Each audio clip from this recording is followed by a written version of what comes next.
Hello and welcome. I am a hotel AI expert with extensive experience in modern hospitality operations and performance support. I am pleased to welcome all students of Europe Hotel School to your online learning journey. We look forward to supporting your professional growth in the hospitality industry. All right, so here's our game plan. We're going to walk through 6 critical phases. Think of it as our strategic roadmap for turning a brand new concept into a well-oiled machine. We'll cover everything from the initial strategy all the way to that final checkpoint before the big launch. Okay, let's jump right in. Section 1, the controlled launch strategy. The subtitle really says it all, doesn't it? Turning risk into a refined operation. Look, launching a new F&B outlet, it's one of the highest stakes moments in our industry. The pressure is absolutely immense. So the solution isn't just to cross your fingers and hope for the best. No, the solution is a disciplined, controlled launch strategy. And that strategy, that's the soft opening. So what exactly is a soft opening? Well, let's be clear about what it isn't. It is not just a big pre-opening party for friends and family, not at all. Think of it as a planned, gradual introduction to the public. It's essentially a live practice session, but under really controlled conditions. This is where you stabilize your entire operation, and hey, you even start generating some revenue. It's that critical bridge from training simulations to the real world of commercial service, with real, paying guests and all the challenges that come with them. All right, moving on to our second section, executing the phased rollout. The keywords here are control, quality, and consistency. So you're probably asking, how do we actually manage this controlled environment we've been talking about? Well, the answer lies in the phased rollout.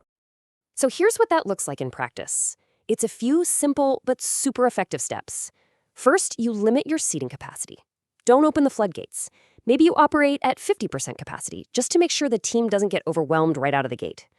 Step 2, you can also limit your service periods. For example, maybe you just start with dinner service only. By putting these constraints in place, you can really zero in on quality control and fix any inconsistencies immediately. And here's the really smart part. You're actually generating revenue. This helps to offset some of those big pre-opening expenses, which is a huge win. Okay, section 3. This one is absolutely critical. Harnessing guest feedback. I want you to think of this feedback as your most valuable launch data. Because while managing the nuts and bolts of the operation is important, the real primary objective of a soft opening? It's intelligence gathering. That raw, unfiltered feedback from your very first guests is pure gold. It's the most valuable data you will ever get. And that leads us to this quote, which I think just hits the nail on the head. Your most valuable data won't come from a comment card, but from genuine dialogue. You know, it's so true. Just leaving a comment card on the table and hoping for the best, that's not going to cut it. As a leader, you have to be on the floor. You need to be approaching every single table, talking to people and engaging them in real conversations. Think about it. In this phase, your guests are basically your co-creators. They're helping you perfect the experience. So what exactly are you listening for? Well, pretty much everything. We're talking about detailed, actionable intelligence. You need feedback on the menu items themselves, taste, presentation, value for money. You need to know about the service, pacing, and timing. Was it too fast, too slow? How is the staff's attentiveness and their knowledge of the menu? And don't forget the ambiance, music, lighting, even the temperature. You want to log all of it, the good, the bad, every specific comment, every single service lapse. It all needs to go into a central log because that becomes your data set for making those crucial final tweaks.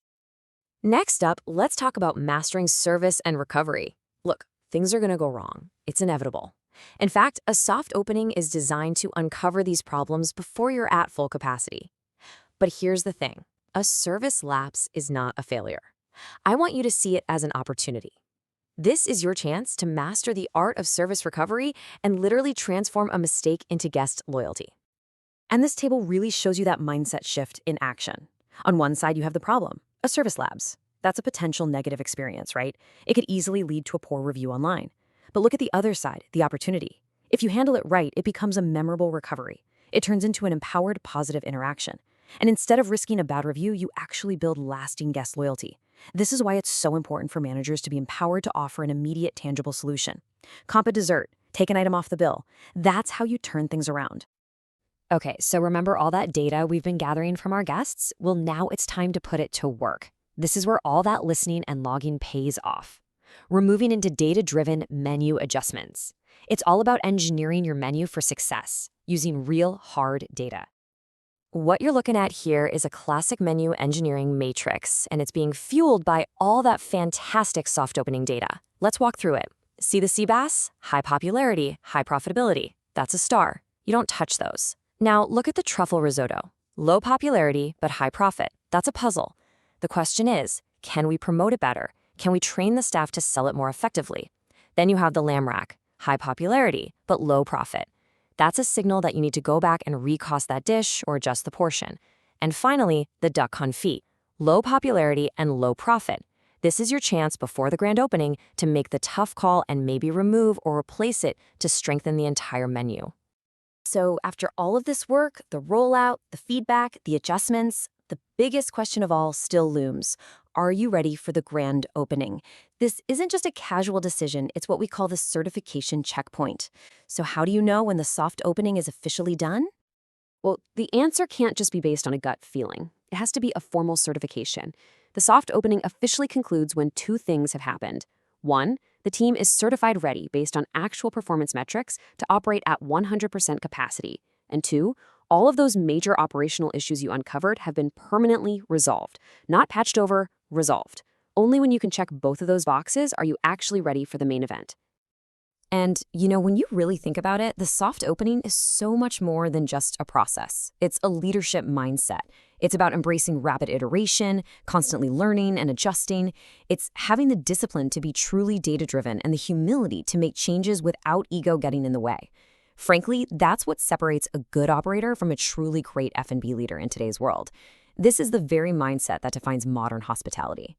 So I'll leave you with this question to carry forward into your careers. Is your operation ready for the spotlight? Because ultimately, the preparation, the data, and the disciplined execution you commit to during this critical phase will determine the answer. It will, in large part, determine your success.